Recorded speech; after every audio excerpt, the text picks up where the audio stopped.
Hi, have a nice lunch. Thanks for watching. We do this every day at 12 noon Eastern. Today's topic will be raising revenue by shrinking government. It's really possible. When we talk in the budget deal, or the Congress talks about increased revenues, Republicans and conservatives, all of us instinctively groan and assume that that means higher taxes. But it doesn't have to mean higher taxes. There's very significant revenue that you can get, certainly over a 10-year period, by shrinking government, by doing stuff that you really want to do anyway, that will make the cause of smaller government much more salient. So I want to chat about a few of those today, and we shouldn't be opposed to them. We should be supporting them. In our book, Revolt, Eileen and I write on page 97, the federal government owns 650 million acres of land. That is 1/3 of the area of the United States of America.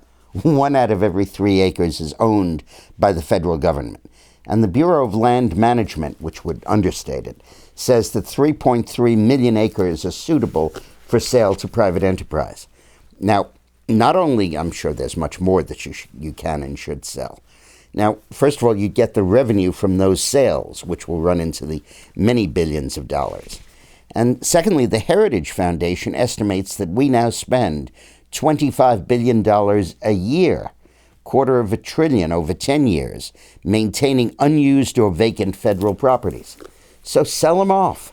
Get rid of the maintenance cost and make money from the sales, and reduce the size of the federal government's land holdings at the same time. We also can generate revenue by doing stuff we ought to be doing anyway, setting out large portions of the Gulf of Mexico, the East Coast, and the West Coast for offshore oil drilling.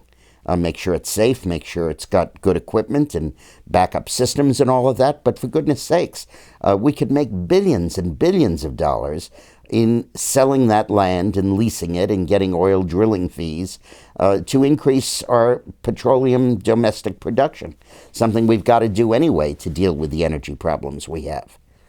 And then there's the issue of user fees. Some of them are absurdly low. Some of them have not been raised in years and years and years. And the way I look at it is, why should I, as a taxpayer, have to pay for the court costs of somebody who is suing? Let them pay for it themselves with their fees. When someone wants a license, when someone wants a regulatory approval or submits a drug for FDA consideration, let those fees accurately reflect some of the costs involved.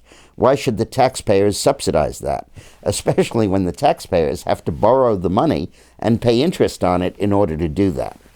So I believe that there is a significant room here for significant revenue raising without increasing taxes.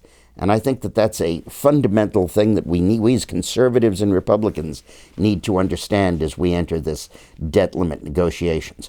All revenues are not created equal. So thanks very much for watching, and have a nice lunch.